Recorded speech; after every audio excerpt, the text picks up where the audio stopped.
Este año fue el adiós de 7 organismos autónomos, incluyendo al INAI y la Comisión Reguladora de Energía. Los gobiernos neoliberales del PRI y el PAN desde Carlos Salinas los encumbraron como supuestos guardianes de la transparencia y la competitividad, pero su actuación estuvo marcada por lujos y excesos de sus directivos, muchos de ellos impuestos por cuotas políticas, y su funcionamiento nunca impidió que se dieran grandes casos de corrupción en sus sectores. Así, el presidente López Obrador propuso eliminarlos. La mayoría de Morena lo aprobó y ya este año se concretó su adiós administrativo. Una de las finalidades de estos organismos era supuestamente hacer más eficiente al Estado, garantizar la competitividad, garantizar mayor transparencia. Nunca fue así, nunca ocurrió de esa manera. En el fondo, lo que vemos es una tergiversación de este concepto de autonomía y una estructura paralela que sirve justamente para generar nuevas élites privilegiadas a costa del dinero del pueblo. El INAI se creó en el sexenio de Enrique Peña Nieto. Tuvo como antecedente al IFAI,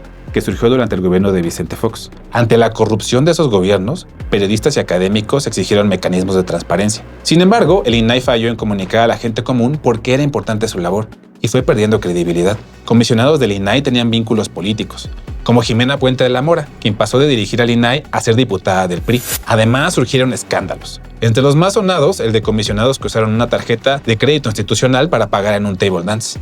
Lo que encontramos es que gastaban desviando claramente el recurso público en temas absolutamente privados, el dinero público. O sea, desde el súper hasta ya el caso más tremendo que fue el table dance, ¿no? O sea, un caso que conectó con delitos que tienen que ver con la trata de personas en su modalidad de prostitución, pues hasta ahí se gastaban el dinero del erario nacional. La periodista Laura Sánchez Ley coincidió en señalar las fallas y excesos de directivos del INAI, aunque también lamentó que ahora no se tenga una gran mejoría con transparencia para el pueblo, a cargo de la Secretaría de Buen Gobierno. No hubo, por ejemplo, me imagino, una capacitación probablemente, ni un cambio de conciencia para los funcionarios públicos para que transparentaran más la información pública, sino que se queda todo exactamente en el mismo esquema. Y te doy algunos ejemplos, ¿no? Por ejemplo, en la práctica, dependencias como la Fiscalía General de la República o como la Secretaría de la Defensa Nacional, pues siguen negando de manera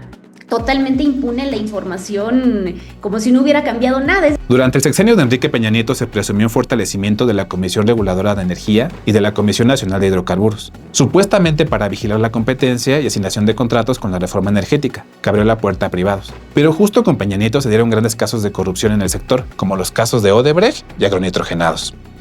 Yo te diría que la CRE tuvo mucha responsabilidad en ese desmantelamiento paulatino que se hizo del sector. También en el tema, pues en el tema energético en su conjunto, se volvió una estructura burocrática que sirvió de oficina de gestoría de los particulares. Era la Comisión Reguladora de Energía la que empezó a otorgar estos famosos permisos de autoabasto, permisos de productores independientes.